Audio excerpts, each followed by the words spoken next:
West Coast Cookbook and Speakeasy with Chef Justice Putnam.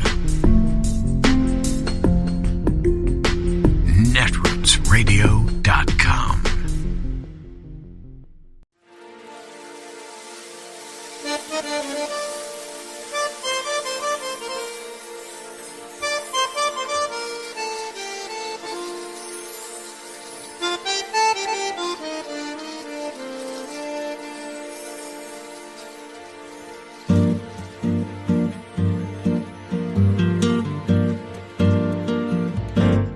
Je voudrais du soleil vert, des dentelles et des théières, des photos de bord de mer, dans mon jardin d'hiver. Je voudrais de la lumière, comme en Nouvelle-Angleterre. Je veux changer d'atmosphère, dans mon jardin d'hiver. À fleurs sous la pluie de novembre, tes mains qui courent, je n'en peux plus de t'attendre. Les années passent, qu'il est loin, là je tombe. Nul ne peut nous entendre. Je voudrais du Fred Astaire. Much as him and his retribution is the almost cult-like following he has over his most diehard supporters. The threats, the harassment, the death threats that you get when he targets you, and he's deliberate in targeting, is really horrifying and has no place in our American discourse. And it's unlike anything I've seen in the decades plus I've been in politics. Our singular focus needs to be, if he is the nominee, on making sure that he is not elected the president again next November. Even if that means electing a Democrat. It's really disappointing because I look at these options and I'm upset with them, but at the end of the day, I trust one person with our government and democracy than I do the other. And so I've never voted for a Democrat in my life, but I think that in this next election, I would put policy aside and choose democracy. Former Trump White House aide speaking out on the dangers of a potential second Trump term. The Supreme Court is poised to rule on one of the most consequential ballot cases in American history. At least 2 states now have ruled former President Trump is not eligible to hold the office of the presidency. The Colorado case has already been appealed. If the Supreme Court agrees to hear the case, the New York Times writes, justices will act in the shadow of 2 competing political realities. The Times reports they will be reluctant to wrest from voters the power to assess Mr. Trump's conduct, particularly given the certain backlash that would bring. Yet they will also be wary of giving Mr. Trump the electoral boost of an unqualified victory in the nation's highest court. Chief Justice John Roberts will doubtless seek consensus, or at least try to avoid a partisan split of the 6 Republican appointees against the 3 Democratic ones. Joining us now, the author of that piece, Supreme Court reporter for the New York Times, Adam Liptak. Also with us for the conversation, former U.S. Attorney and MSNBC legal analyst Joyce Vance. Adam, in your reporting, what is the question before the courts here? Because while in some of your analysis there's a concern about looking partisan or tipping the scales, isn't the question about engaging in insurrection, whether or not he did? The question for the court is a legal question, and that question is whether the 14th Amendment to the Constitution, adopted after the Civil War, bars people who have first taken an oath to support the Constitution and then engaged in an insurrection. And lots of people think the case against Donald Trump is airtight, that he did both of those things. Right. But there are a lot of sub-issues and threshold issues that may be attractive to the court if it takes the case. It hasn't taken the case yet, but the Colorado Republican Party has already asked the court to take the case and act really fast before the Super Tuesday primary. So it's quite likely the court engages. Yeah, Joyce, I want to ask you in a second about how quickly the Supreme Court needs to take this up, how quickly it will. But let's talk about its job in this case. Is it not the job of the Supreme Court here to interpret the Constitution without concern for the political backlash or the questions that might arise for the country, which are all noteworthy and things we should probably be concerned about? But in terms of the justices on that court, are they not just looking at whether this is constitutional?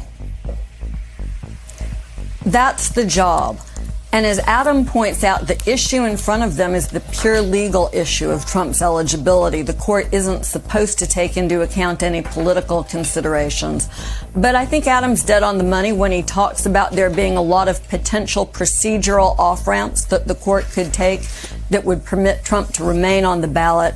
And I think in this situation, it's difficult to believe that they'll completely divorce themselves from the policy considerations. A lot of people are concerned about removing the choice from the hands of voters. But if we look at it strictly as a legal matter, there are certain eligibility criteria to be president. You have to be 35. You have to be a native-born citizen. Those sorts of criteria are a little bit more black and white than this question of whether or not Trump engaged in insurrection. So that, I suspect, is the area that the court will focus on if they want to avoid disqualifying him based on the 14th Amendment. And Joyce, what about the speed? Some of these ballots are to be printed in a matter of days, actually. So how quickly can we expect the Supreme Court to move here? Right, so the Supreme Court could go ahead and accept the case based on the existing petition. They might decide that they want to wait for the former president to actually file the notice of appeal. Here's the bottom line, though. If Trump does not appeal this ruling and the court doesn't hear the appeal from the Colorado Republican Party, then he will not be on the ballot in that state. Maybe that's something he believes is survivable, but with so many other states in play, Maine is only one of them. There are another of other states looking at this. I think the court will have to go ahead and take up the issue. And with at least Maine and Colorado part of the Super Tuesday primary group, they need to do it quickly. Adam, draw upon your experience covering the highest court to put this in some context for us. Seems like the most important election-based case since Gore v. Bush in 2000. Frankly, one of the most important cases that it may ever take. And beyond that, tell us the role of how you see Chief Justice Roberts approaching this and what sort of strategy or consensus building he might try to use. Well, the court, as you know, is embattled. It's going through a rough period. Its public approval ratings are down. It's been the subject of ethics scandals. And this is not a case the Chief Justice is eager to have, but it's probably unavoidable. This question needs a national solution. And his impulse is going to be to try to avoid doing damage to the legitimacy of the court, which a 6-3 Republican-Democrat split of the appointees on the court would give rise to. So I think he would look for consensus. He would look for something incremental. He would look for something technical. And there are, as we've been discussing, off-ramps. There are ideas that Congress has to act first, or that it's a political question. So I think the Chief Justice will want to find a way not to give Trump a victory here, but to tell the American public that the court is not taking a position on the question of whether he engaged in insurrection, but probably look for some technical way to rule for Trump, but not in a kind of earth-shattering way. This is not a court that's been particularly sympathetic to Donald Trump. It's a conservative court, but it has rebuffed Trump and his allies when they tried to get the court to overturn the election, and when the Manhattan DA and a congressional committee sought records from him. The court voted 7-2 against Trump, with all of the Trump appointees in the majority and only Justices Thomas and Alito in dissent. Yeah, no, there is some reporting that former President Trump is very worried about this. And Joyce, it's very hard to count how many different legal battles this former president is fighting at the same time. In this case, are Colorado and Maine the only states that are doing something like this? You know, they're not, Mika. Other states have ruled that Trump does get to remain on the ballot. The Minnesota Supreme Court has taken that position.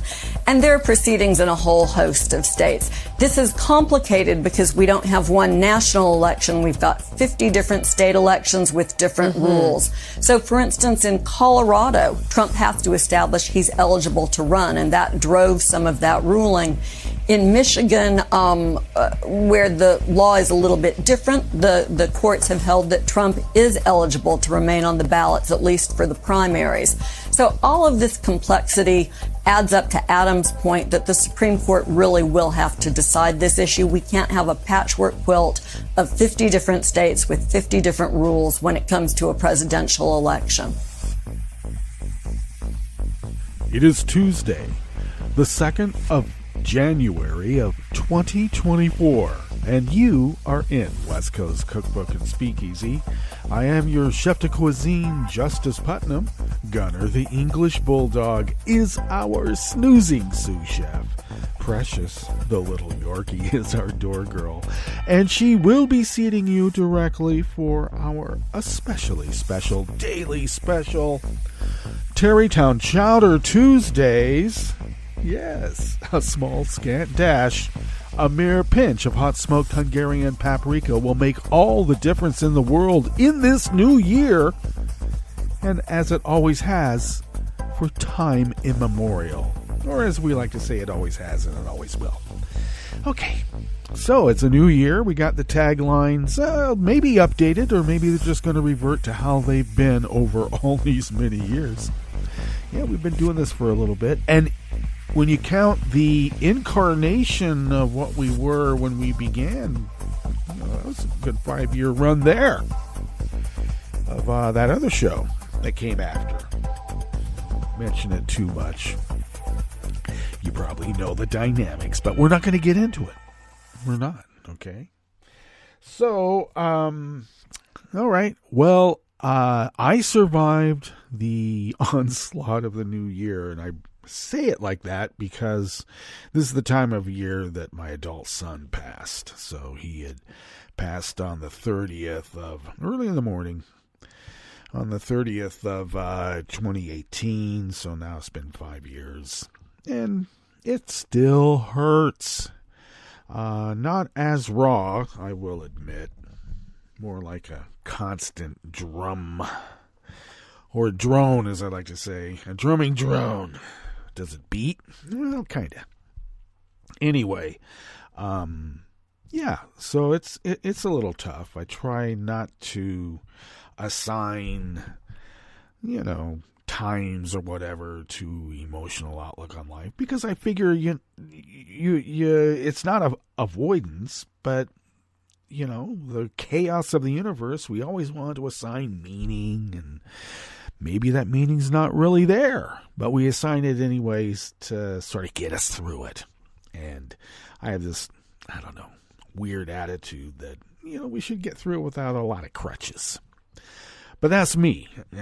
Everybody else, get healthy the way you can, but get healthy. It's important. So, that is that. Because I also have some more immediate concerns, and that's care of my elderly mom. Now, today we go in for her echo test to determine if she can have this surgery to get a stent put in her carotid artery, because it's 90% blocked. And that is scary. So, but she had a heart attack last March, an infarction, I think actually is what it was called. It wasn't, a widowmaker. At least I don't think it was. But, she started coding when she went into the hospital for like another checkup. And I don't know what my sister was with her, so it's a little bit different. When you have a visceral experience with certain trauma, memory has an embedded quality. So I'm blank there because I wasn't there. Oh gosh. Anyway, so we take her in today, and then tomorrow, we may have to abbreviate the show, have something in place, or maybe I can really get it done because, something a tad earlier. So, because we have to leave pretty much to go to the doctor for the follow-up. And I got to tell you, this with Mom takes a little bit of precedence. So if we have to preempt things because of Mom, I hope you understand. And you have over this time. Anyway, so tomorrow is an iffy affair, and we'll determine what will be happening. And hopefully I'll be able to tell you with more certainty, at least on social media. So follow me there. Yeah, do that. We'll get into that after our first little break or interlude. Anyway, so what else has happened since we last visited? And that was last Friday. So it's been a little bit of time. Well, so much has. The Epstein list, apparently some reporters have access to it. And David had mentioned this, and I guess he pretty much read the article, but I've been looking, and all the early reports fail to mention the one guy who's been photographed with Epstein the most over decades and decades, even when his little kids were there. His daughter that he, dotes on, is that what we call it? I don't know what it is, but it's a little weird. Not one mention of that guy. Not one whit. Prince Andrew, well, I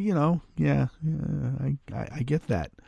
Did you hear that Prince Andrew and Fergie are getting back together? I guess they started playing footsie again a little while ago, and now they're getting back together. Now, there's some question whether they played footsie to begin with, because that's what the breakup was about. She was playing footsie with, I don't know, her bodyguard, or I don't know, Camilla's husband. Wouldn't that be something? Anyway, Fergie had been on the outs for quite some time, but now she's back in the fold, right as Prince Andrew gets exposed for, being, what do you call it, pedo? I think that's the term. The one guy who had, teenage beauty pageants and bragged about being able to go in and look at these little girls. I know they're not little, they're high schoolers, but still, a little creepy. Junior high to high school, a little creepy. But he bragged about being able to go there and seeing these young women in various states of undress because he owned the pageant. And with the pageant comes certain perks. Yeah, I bet. Now, the only report I've been hearing about Clinton, well, I mean, they reported extensively, Clinton, and in one of the, I think it was the New York Times, it was paragraph 9 or 12 before they made mention that none of this, divulging that Clinton was there has resulted in any criminal proceedings against Clinton, and he's been highly investigated. Well, thanks for letting us know in the 9th to 12th paragraph, whenever that was. But the principals involved, the young women who were involved in these, with Dershowitz. Dershowitz is in there too. Yeah, creepy guy, they say. But yeah, all the young women who were there, on the island and on the jets and all that stuff, talked about, what creeps Dershowitz was, and Epstein, totally creepy, and, any other number of people, Prince Andrew, creepy. But when they spoke about Clinton, they said he was a perfect gentleman. The one guy that, what's the lady that exposed the blue dress? Not Lewinsky. She wore the blue dress, but her supposed friend. Yeah, Linda Tripp. I'm just being rhetorical. We all remember her name because we were there. Yeah. Okay. She's the one that called him a creep. He's creepy. To the point where Monica began to call him the creep too for shorthand. So, yeah, the creep. But these young women involved, interviewed by journalists or whatnot, said that Bill was a perfect gentleman. So there you go. Not all of these flights necessarily resulted in pedophilia, and that's the whole point. But I don't know. You got the guy who bragged about Epstein, being a great party guy. He loves his parties and stuff, and he likes women on the young side. Oh, yeah. So the guy that had teenage beauty pageants, who brags about, walking in on young women underage with, not many clothes on. And that's like a good thing. So, I'm just saying, the one guy, no mention, not a bit. Because that might be election interference. That might be coloring his eligibility too much. Well, I don't know. Isn't that the job of journalists? My gosh. Okay, enough of that. What do we have in store for you today here as we begin in the Bistro Cafe in a new year at West Coast Cookbook and Speakeasy? Well, the Supreme Court could move quickly to hear those challenges to Trump's ballot eligibility, or they might not. They just might ignore it. And we'll see. And if that's the case, maybe he's not on the ballot. Now, I want to take one small exception at the end there with Lawyer Vance about having a hodgepodge of 50 different rules. That was one thing that kind of saved us from Vlad's, Xi's, and Iran's attempts to really mess us up. It's easier to hack one operating system than it is 50. Okay? I'm just saying. On the rest of the menu, speaking of which, wary of GOP-led backdoor privatization efforts, states and Congress wrestle with cybersecurity at water utilities amid renewed federal warnings because Iran's been messing around. A federal judge ruled he will allow white Mississippi officials to move forward with creating a state-run court in part of the majority black capital city of Jackson over objections from the NAACP. And a Leesburg area landowner donated a historic 85-acre plot that will become a Northern Virginia park. After the break, we move to the chef's table, where China will ease visa requirements for U.S. travelers in its latest bid to boost tourism. Not terrorism, tourism. But authorities in Germany have detained a fifth suspect in connection with a threat to attack the world-famous Cologne Cathedral over the holidays. All that and more on West Coast Cookbook and Speakeasy. Bon appetit.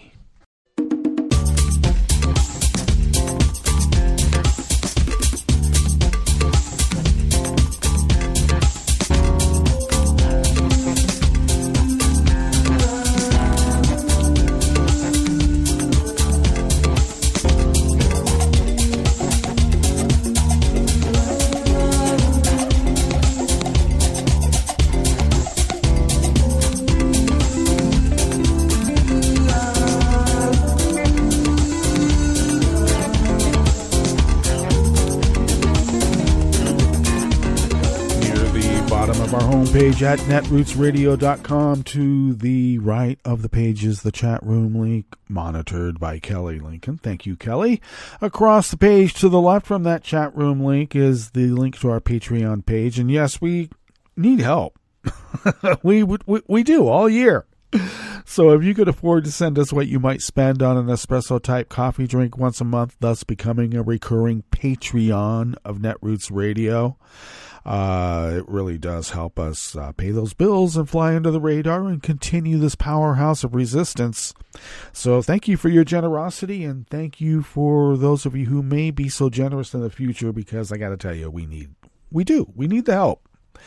If you would like to follow Netroots Radio on Twitter, Mastodon, Spoutable, Blue Sky, even Facebook, you can do so by pretty much going to @Netroots Radio. Tom takes care of all of those, and then we all take care of Facebook somehow, but we do.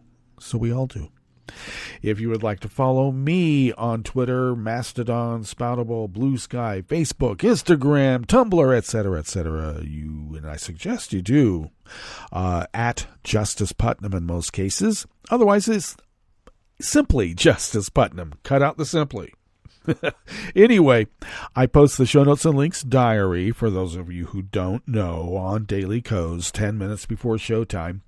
And if you follow me on my social media feeds, you have quick access to those links that will take you to the Daily Kos diaries, and therefore you can then read the actual reportage from the actual reporters.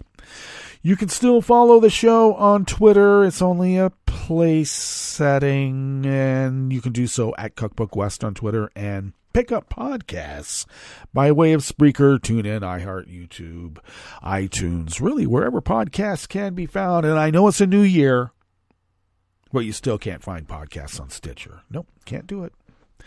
Okay, this first offering here in the Bistro Cafe of West Coast Cookbook and Speakeasy is by Mark Levy from the Associated Press. The tiny Alkipa Water Authority in western Pennsylvania was perhaps the least suspecting victim of an international cyber attack. It had never had outside help in protecting its systems from a cyber attack, either at its existing plant that dates to the 1930s or the new $18.5 million one it is building. Then it, along with several other water utilities, was struck by what federal authorities say are Iranian-backed hackers targeting a piece of equipment, specifically because it was Israeli-made. If you told me to list 10 things that would go wrong with our water authority, this would not be on the list, said Matthew Moats, the chairman of the authority that handles water and wastewater for about 22,000 people in the woodsy exurbs around a one-time steel town outside of Pittsburgh. The hacking of the Municipal Water Authority of Alkipa is prompting new warnings from U.S. security officials at a time when states and federal government are wrestling with how to harden water utilities against cyber attacks.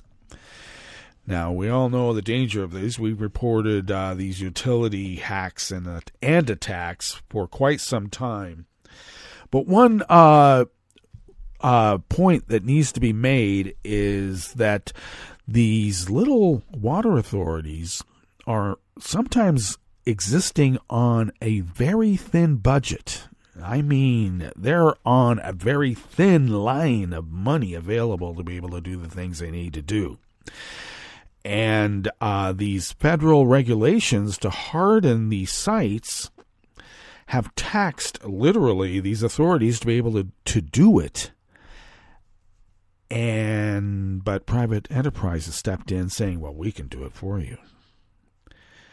And now what we have a two-front war. On the one time, ridiculous privatization, and on the other side, attacks by hostile foreign power. At what point do we determine that these two opposites are not necessarily opposite and they're all working for the same end? And that is, I don't know, the destruction of our American way of life.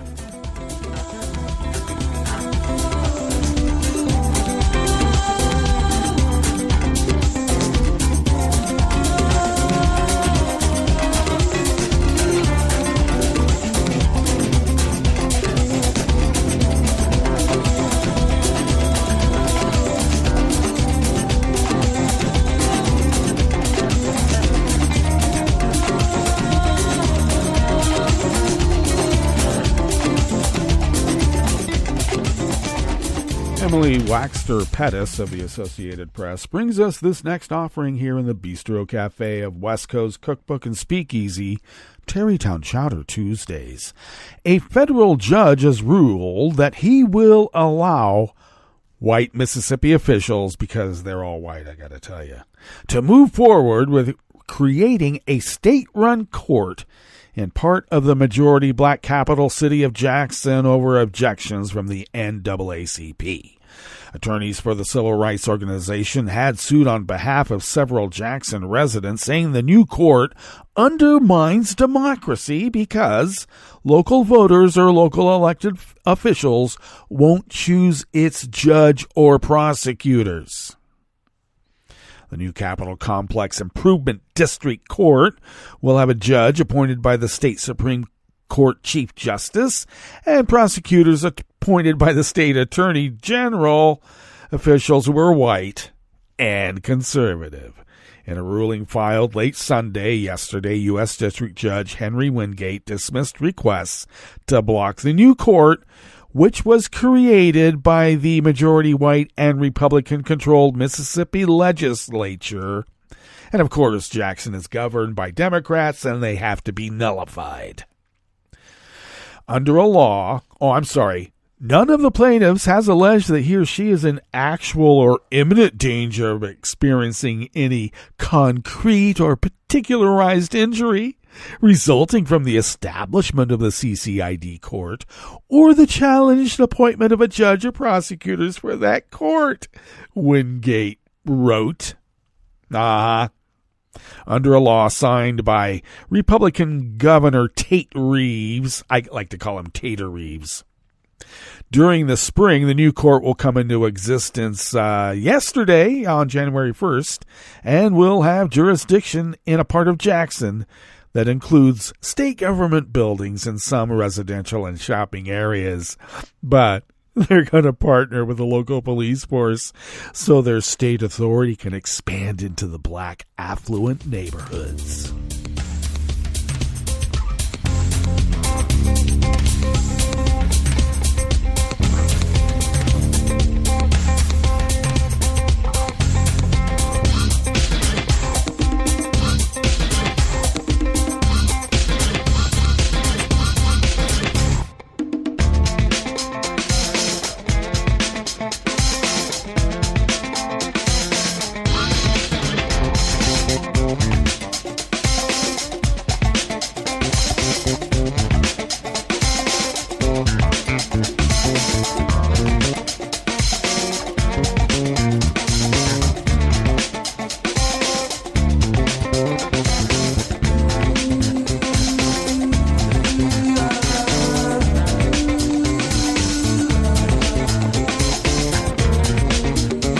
Armas of the Washington Post brings us this final offering here in the Bistro Cafe of West Coast Cookbook and Speakeasy. A sprawling patch of forest and fields just outside Leesburg will be turned into Northern Virginia's newest public park, preserving a centuries-old country landscape amid booming development that is making such views increasingly rare. The 85-acre plot of land, including a structure dating back to the Revolutionary War era, was donated last Wednesday to the region's Parks Authority by Henry Harris, a retired geologist whose family has owned and lived on wide tracts in the area for nearly a century. It is a holiday present for the whole Northern Virginia community, said Paul Gilbert, the executive director of Nova Parks, which will open the land to the public. The property, which is located on the corner of Edwards Ferry Road and Battlefield Parkway, about 2.5 miles from Leesburg's town center, is a smaller part of about 200 acres the family has stewarded in Loudoun County for 5 generations. But as suburban housing developments have encroached nearby, Harris, age 75, said his family decided to donate the land to ensure it maintained the rural historic character that he remembers from his childhood. Well, that is very generous, and we thank him. All right, let us now go to our break, and when we get back from that break, we will go through weather from around the world, and we will finish up with the stories that we've curated for you today. You are listening to West Coast Cookbook and Speakeasy, and we will be right back. You are listening to netrootsradio.com. Please hang up and try again.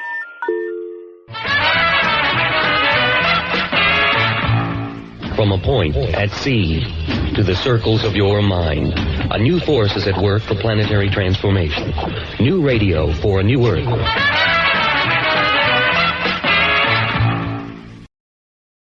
This is Take Two Movie Review. I'm Clinton Johnston. This week, Clever Fishies. Believe it or not, I have a lot of patience for big blockbuster Hollywood movies, because they look like they're so hard to do well. There's so much money on the line, the pressure must be enormous. And that much money on the line is a disincentive to taking bold creative steps, thus pushing you to check off the boxes of the familiar and reliable. Of course you want to open the most wallets, and that desire can dissuade you from tackling the issues that we care about and fight over, which behind the back hand ties you from making important and interesting stories. In the 40s and 50s, there were filmmakers who wanted to make anti-racist films who were stymied by studio owners who didn't want to lose those racist ticket dollars, under the probably correct belief that in terms of audience acquisition, it's better to disappoint than to offend. So what does all of this have to do with Aquaman and the Lost Kingdom? Well, I was all ready to come to you and complain that, in these times, you couldn't have half a brain and a third of a soul and make an Ocean King hero movie that wasn't about global warming, or at least about the island of garbage in the Pacific. And yes, this sequel doubles down on Jason Momoa's Roadhouse, I'm a good family man and a great ass-kicker name-taker Aquaman who's threatened by Manta, you let my father drown, prepare to die, all dancing to a Leonard Skinner drumbeat of family, family, family, family. But not only does the movie mention global warming, it makes it the main threat, but how it does it is fascinating. Aquaman and the Lost Kingdom finds a way to avoid targeting any of the economic, political, or social practices or practitioners that are causing our worldwide problem, and offers a solution that talks of global unity without seeming to ask for any changes in our status quo. Thus, they address the civilization-threatening elephant in the room without pissing off powerful climate killers and ideologically affiliated moviegoers. It's very clever. Aquaman won't save our world, but his movie is very clever. This has been Take Two Movie Review. I'm Clinton Johnston. Catch up with us at TakeTwoMovieReview.com and feed us back on our channel on YouTube.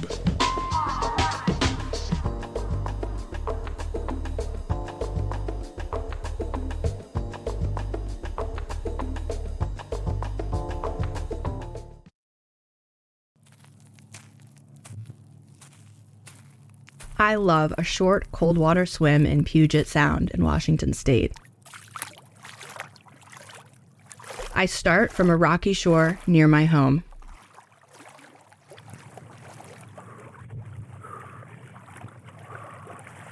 If I kept swimming just another 100 feet out, I could dive a few feet down through these clear waters into an underwater forest where animals such as shrimp, crabs, and small fish like lingcod, rockfish, and maybe even salmon like to live.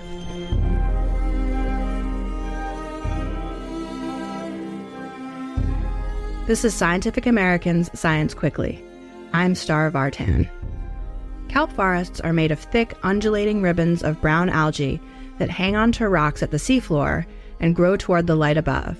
Kelp is found in dense groups, like trees on land, hence the name forests.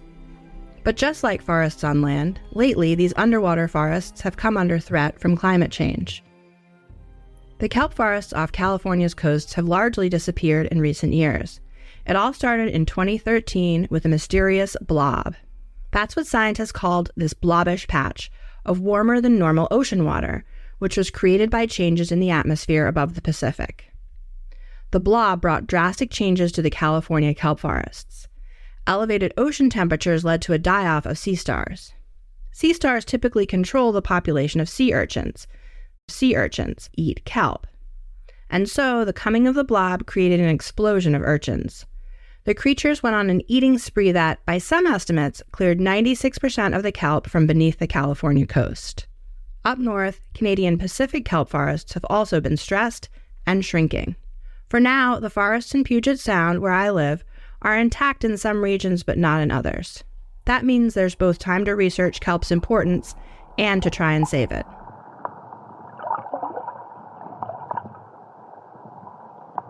A healthy kelp forest, which you just heard, is typically a quiet, safe haven.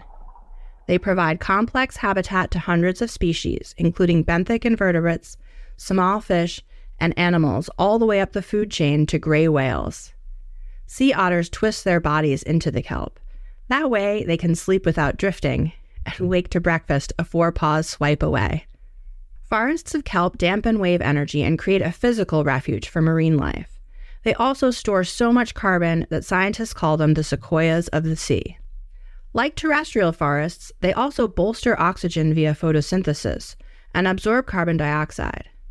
In the sea, that reduces acidification that kills more vulnerable marine animals.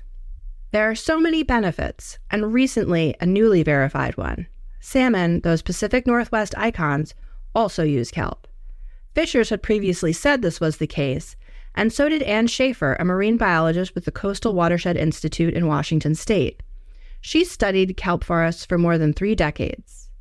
She remembers from a few years ago. A biologist with the state blurted out, well, salmon don't use kelp forests. And, my immediate retort was, except when they do. So she set out to prove it. I met with her about 10 miles up the coast from her HQ in Port Angeles, Washington, on the coast of the Strait of Juan de Fuca. We hiked out to the mouth of the Elwha River where Anne does some of her research into kelp forests. A little more than 10 years ago, the Elwha had 2 dams that prevented salmon migration. But now the river flows free, and it has created acres of new beach habitats and enriched the underwater ecosystems too. This is the mouth of the Elwha, and what happens is the water comes out of the Elwha River, comes into Freshwater Bay, and then there's a big gyre that forms right here. And so basically what happens is this plume of Elwha water will circle around right into that kelp bed where our surveys are. Anne and her team, including undergraduate students, have spent more than 7 years taking snorkeling surveys of who uses the kelp forest here. What fish did you see? Describe them. Well, there was a series of very small ones on the bottom, and then, She's found that it varies seasonally.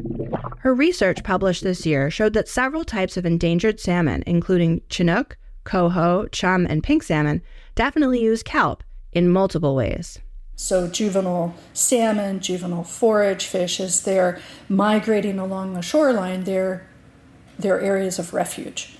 And they also provide a nursery ground so these animals can rest and feed because they have the richer zooplankton communities and grow and then get ready for these bigger transitions to offshore and different habitats. Specifically, the type of zooplankton the salmon found in kelp was different. There were these few key species of what are called phytally associated invertebrates, and those are the ones that are associated with kelp. And those are also the ones that are very highly selected for by juvenile salmon and forage fish. But as they grow, the salmon can also use the kelp to prey on smaller fish, too. The salmon will actually herd their prey. These are the little guys. The juvenile salmon will herd their prey up into a ball and then just slam them. And they're able to make them ball up like that because of the kelp. It acts as basically like a barrier or a net. Salmon are incredibly important in the Pacific Northwest. Northwest tribes have had a practical and spiritual relationship with them for thousands of years. They feed people and the critically endangered southern resident orca population. This is a genetically distinct group of around 75 killer whales that only eat fish.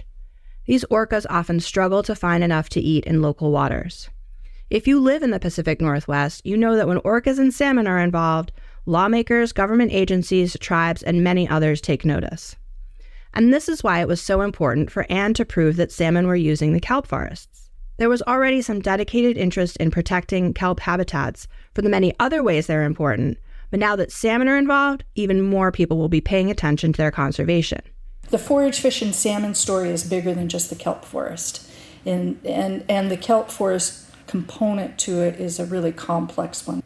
Anne believes there's a lot more research that needs doing. When I first came back to Washington, I was just confounded at the fact nobody was looking at the kelp forests. People were looking at eelgrass really heavily at that time, and kelp was an afterthought. And so that was really what was driving my compulsion to study this for so long. Now people have really shifted and are really starting to look at it, so now is really the time.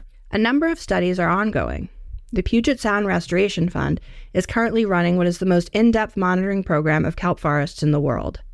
Understanding what specific factors are causing the variability in kelp forest health here will hopefully prevent what happened in California. Back at the rocky shore of Puget Sound in late autumn, the sun cheers me into plunging into 50-degree Fahrenheit waters. As I skim along the surface of the sound, I imagine the forests below, sun glinting off their waving brown-green blades, and the fish and almost microscopic creatures snug in their ebb and flow home. I hope they stay healthy for all our sakes. Science Quickly is produced by Jeff Delvicio, Talika Bose, Kelso Harper, and Corinne Leong. Follow Scientific American for updated and in-depth science news. For Scientific American's Science Quickly, I'm Star Vartan.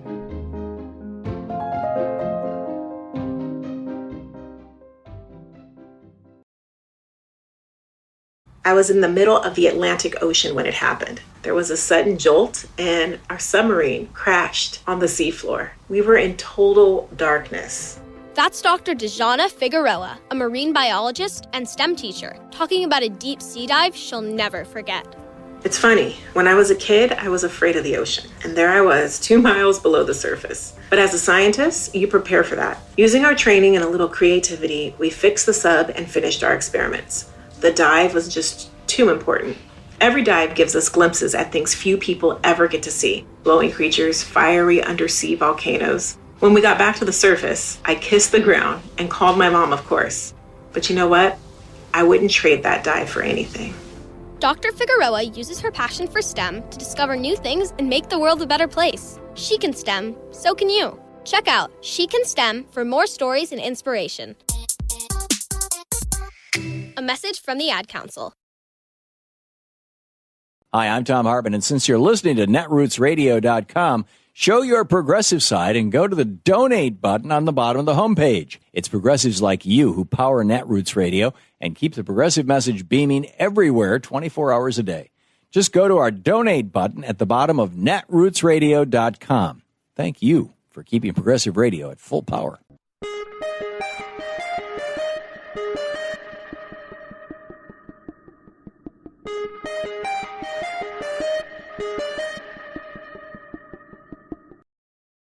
If you thought that courts wouldn't try to further gut the 1965 Voting Rights Act, think again. I'm Bill Newman, and this is the Civil Liberties Minute. In 2013, the Supreme Court, 5-4, in a case from Shelby County, Alabama, killed more than half of the historic Voting Rights Act of 1965 by striking down what's called preclearance. Preclearance meant that a state or county with a long history of racial discrimination in voting had to get an okay, a preclearance, from a federal court or the Department of Justice before it changed its voting procedures. After the court killed preclearance, areas with racially biased voting histories closed polling places, purged voter rolls, truncated early voting, instituted racially biased voter ID laws, and so on. Then, in 2023, the Supreme Court, which has blessed blatant political gerrymandering in a clear case of racially motivated gerrymandering, did not strike down the rest of the Voting Rights Act. A big sigh of relief was warranted.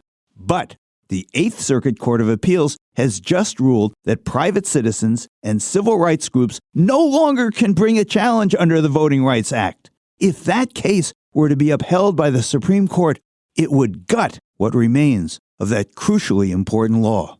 We await the High Court's decision. The Civil Liberties Minute is made possible by the ACLU because freedom can't protect itself. I'm Rick Smith, and this is Labor History in 2.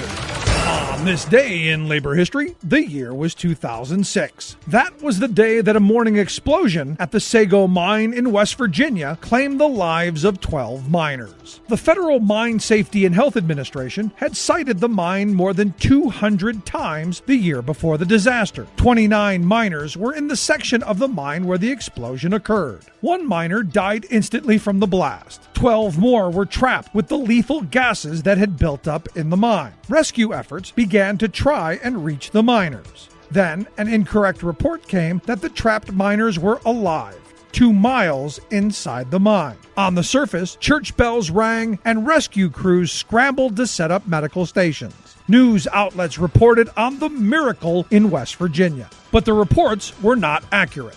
Only one of the trapped miners was found alive. Randall McCloy was rescued at 1:30 in the morning on January 4th. Despite the record of safety violations, the mining company, the International Coal Group, tried to claim that the explosion was caused by a lightning strike. The United Mine Workers of America Union rejected that excuse. The union issued a report on their findings after the disaster. Their report was critical of both the mine operators and the federal safety oversight of the mine. It included the statement, "The fact is that the tragedy that morning was preventable and should never have occurred." The company reopened the mine just a few months later, although the cause of the explosion remained undetermined. Due to pressure, it later decided to close the mine.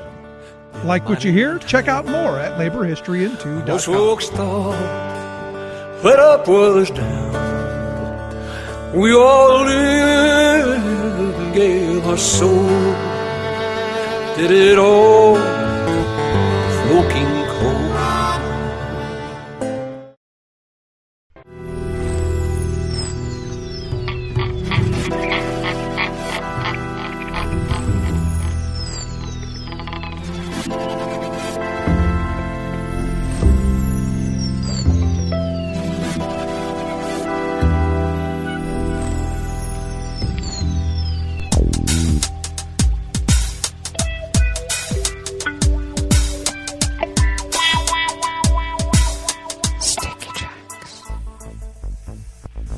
Thank you for accompanying us here to the Chef's Table at West Coast Cookbook and Speakeasy. Tarrytown Chowder Tuesdays. We always begin weather from around the world along the banks of the Rogue River, in the Rogue River Valley of Southern Oregon on the west coast of the continental United States of America, where it is currently 41 degrees Fahrenheit, expecting highs around 52 or so, cloudy conditions at the moment, and a slight rain is beginning to fall, which we will have throughout the day, and we should be getting about a third or more of an inch of rain, and looks like we will have winds out of the southeast at 5 to 10 miles per hour. There is a wind advisory for the region, and the region that we will be driving to actually has some of the most wind. So fortunately, we don't have a high-profile vehicle, fortunately. Cloudy this evening with showers throughout the night, lows in the upper 30s. Winds will then be light and variable. Then light rain early tomorrow with showers then later on in the morning and throughout the day and night. Highs only in the mid-40s, winds light and variable. And we do have a forecast for snow on the weekend, or beginning on the weekend, and we may have some periods of snowfall. But it'll probably be mixed in with rain, and we'll see how it goes. Pollen is currently rated as none here in Rogue River proper. The air quality index for the Rogue River Valley region is in the good range at 25 parts per million, and that's in spite of the fact that people are burning wood in their fireplaces to keep warm. And that daytime UV index is low at level 1. But I would still take care. Put a little bit of sunscreen on anyway. Barometric pressure is falling at 30.01 inches. Visibility is up to 9 miles. And relative humidity is at 99%. Weather from around the world is brought to you by a crowd of crowdsourced weather stations that a crowd crowdsources from around the world. And that is the Weather Underground. London is 53 degrees and cloudy, and they have a wind advisory. Heavy winds, by the way. Paris is 53 degrees with rain showers, and they have a heavy wind advisory as well. Rome is 56 degrees and fair. Bagram is 40 degrees and fair. Kyiv is 25 and cloudy. Hong Kong is 62 and fair. Tokyo is 41 degrees and clear. Melbourne, Victoria, Australia is 65 degrees with a heavy fog advisory. San Francisco, California is 51 degrees and mostly cloudy with a small craft advisory due to wind. Chicago, Illinois is 32 degrees and partly cloudy with a small craft advisory due to wind and freezing conditions. And New York, New York is 36 degrees Fahrenheit with light rain. And that is weather from around the world, brought to you by a crowd of crowdsourced weather stations that a crowd crowdsources from around the world.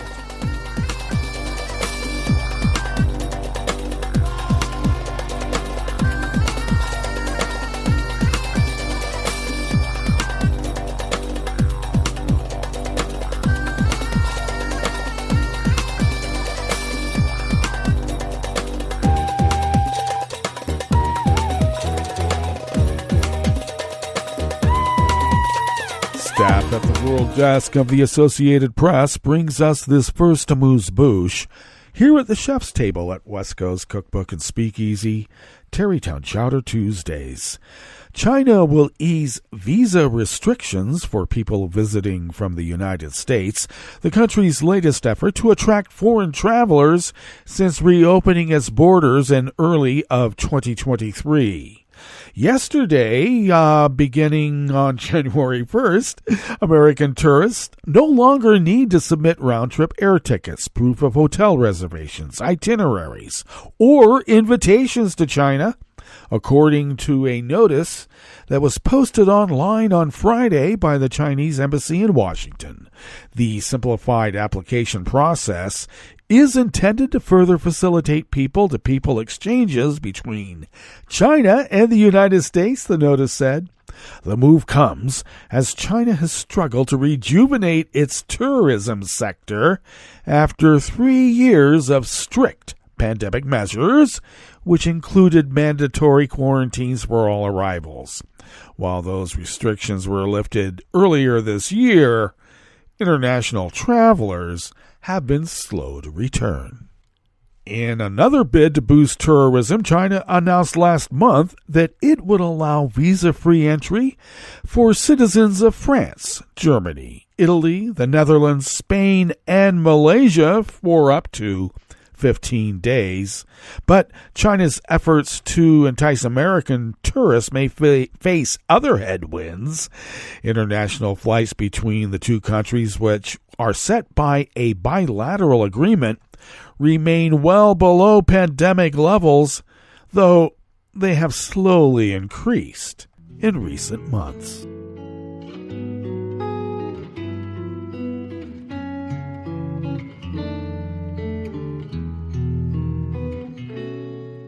Je te donne ce mon amour pour la vie entière. La promesse de me trouver à tes genoux. Aussitôt que tu m'appelles, rester toujours fidèle. C'est tout, c'est tout. Je te donne tous mes printemps, mes étés de mer, mes automnes quand les feuilles tombent partout. Si ce n'est pas une bonne affaire, je te donne tous mes hivers. Even more anonymous staff at the World Desk of the Associated Press brings us this final amuse-bouche here at the chef's table at West Coast Cookbook and Speakeasy. German authorities said late yesterday, Monday, they detained another suspect in connection with the threat of an attack on the world-famous Cologne Cathedral over the holidays, bringing the overall number of people detained in connection with the plot to 5. The latest suspect, a 41-year-old German-Turkish man, was detained on Sunday night in the western city of Bochum, in the state of North Rhine-Westphalia. Police detained 3 other people on Sunday morning and 1 man last week. All of the detained suspects allegedly belonged to a larger Islamic extremist network that included people across Germany and in other European countries, according to the Cologne police chief Johannes Hermanns. A German news agency DPA reported the 4 suspects were detained at different cities in North Rhine-Westphalia. The one who was detained last week was identified as a 30-year-old Tajik man. No details were given for the three who were detained on Sunday morning. The attack was supposed to have been carried out on New Year's Eve with a car loaded with explosives. Cologne's police said in a Sunday news conference that the cathedral's underground parking garage had been searched and that explosives detection dogs had been deployed, but nothing was found. The entrance and exit of the underground garage had also been checked for suspicious activity. Well, that brings us to the end of our broadcast period for the day. But you do know Netroots Radio broadcasts on, and we will meet up here tomorrow for Smothered Benedict Wednesdays. So do stay tuned to Netroots Radio all day and all night for all the breaking news as it breaks. And we will meet up here tomorrow, right here in West Coast Cookbook and Speakeasy. Bon appetit.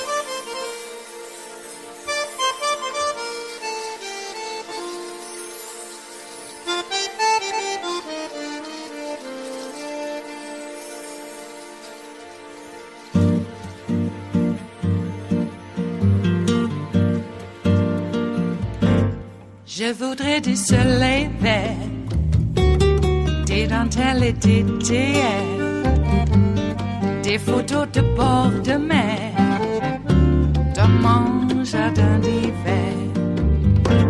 Je voudrais de la lumière, comme en Nouvelle-Angleterre. Je veux changer d'atmosphère, dans mon jardin d'hiver. À fleurs sous la pluie de novembre, tes mains qui courent, je n'en peux plus de t'attendre. Les années passent, qu'il est loin, là je tombe. Nul ne peut nous entendre. Je voudrais du Fred Astaire, revoir un latte Goer. Je voudrais toujours te plaire dans mon jardin d'hiver. Je veux déjeuner par terre, comme au long de golfe clair, t'embrasser les yeux ouverts dans mon jardin d'hiver.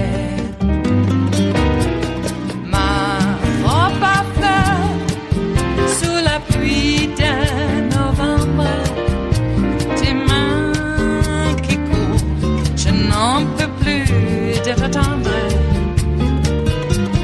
Les années passent, il est loin, là je tombe.